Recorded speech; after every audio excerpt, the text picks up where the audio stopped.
Hi, folks, and welcome back to the Star Wars Library, where Star Wars is in print.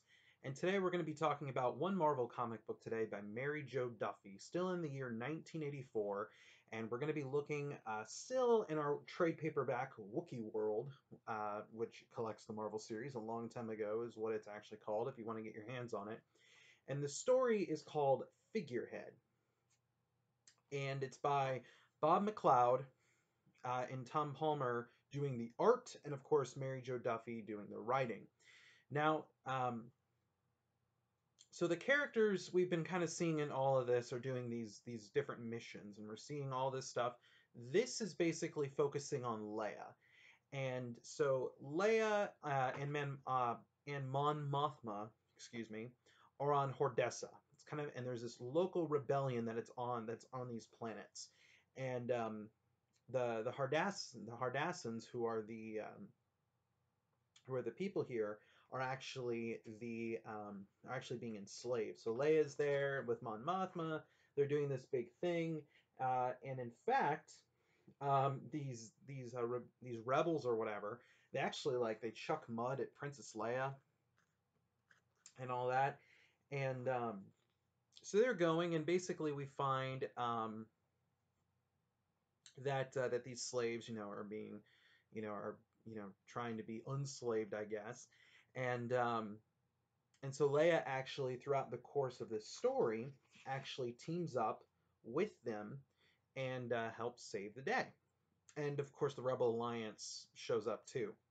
So here's what's really cool, I guess, about this story. This is actually Lumaya's first true debut, not as Shira Bree, but as Lumaya. In fact, the cover says Darth Vader is dead.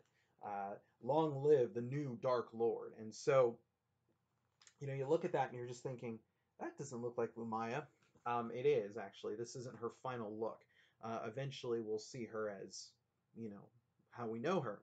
But we didn't know that this was Shira Bree. And so basically, the head of security is the cyborg, who is Lumaya. But again, we didn't know that was Shira. So she can actually fire lasers from her hands, as you can see on the cover. And then eventually, she's doing this. Leia actually shoots her in the chest to actually end up stopping her. And right there. And so, and that's pretty much the end. And it looks like she's dead. But of course she's not. And she says, "Run back to your friends, little Leia. But you have worse things to worry about than stormtroopers. Before long, you and everyone you hold dear will learn just how pretty dangerous a foe I can be."